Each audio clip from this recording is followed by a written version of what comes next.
guys! My name is Ben's Christ. Andito na naman po ako para magbigay sa inyo ng tips about dito sa Poland, mga white dito sa Poland.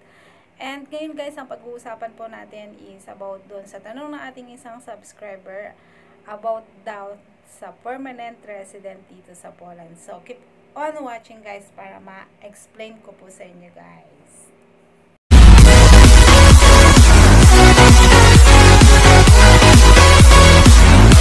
Hello guys, so andito na po ulit ako guys. So ayun nga po, pag-uusapan natin is about doon sa permanent resident dito sa Poland. So tinatanong po ng ating isang subscriber, ate, paano ka magkakaroon ng permanent residence dyan sa Poland kung ikaw daw po is laging palipat-lipat ng iba't ibang part ng Europe.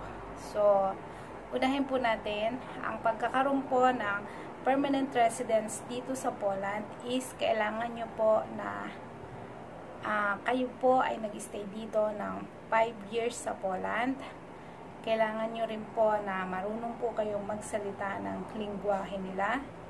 Kailangan din po na marunong kayong magsulat ng kanilang mga sulat.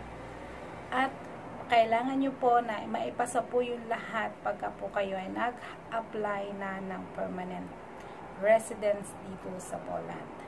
So, ito pa, paano yung sinasabi po ni ng subscriber natin, ng ating pong kababayan, na kung ikaw daw po ba ipalipat-lipat ng iba't ibang part ng country, makakapag-permanent resident ka po ba?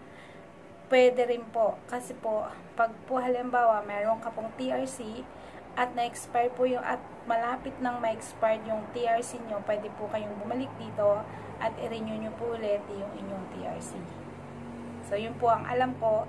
Kung halimbawa po, nagpunta po ikaw ng ibang part ng Europe, pumunta ka po ng Belgium, Netherlands, Spain, at ikaw ay may TRC, pwede ka pong bumalik dito, mag-renew again ng inyong TRC, or magtrabaho ka dito again sa Poland para po makakuha ka ng permanent resident. Pero hindi po ganun kadali ang pagkuha ng permanent residence dito sa Poland. No po? Kasi yun lang po ang pagkakalam ko at nalakap kong impormasyon doon po sa amin mga kaibigan na matatagal nang nagtatrabaho dito sa Poland.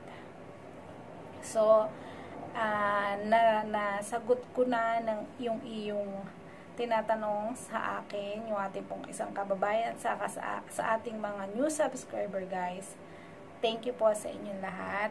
Sa atin din pong mga laging nag-watch ng ating vlog. Salamat po sa inyong lahat. And doon po sa mga nag-apply dito sa Poland, sinabi ko po sa inyo na isa po akong agent dito sa Poland. May hawak po akong 2 agency na nagpapaalis sa punta dito sa Poland. Yung mga gusto pong mag-apply, message nyo lang po ako sa akin pong FB account, Christ Benz Padua, para po ma-help ko kayo kung gusto nyo rin pong makarating dito sa Poland at makapagtrabaho. Tulungan ko po kayo. Yung hawak ko pong agency is legit talaga. Madami na po kaming napaalis sa iba't ibang part ng bansa, like po third country at saka po sa atin sa Pilipinas. Basta message nyo lang po ako at sa abot po ng aking makakaya, isutulungan po namin kayo na makapagtrabaho dito sa Poland. So, ayan guys, nasagot ko na ang iyong katanungan. So, doon po sa mga subscriber ko na may mga gusto po kayong itanong sa akin, message lang po kayo at sasagutin ko po lahat ng inyong mga comment dyan sa ating channel guys.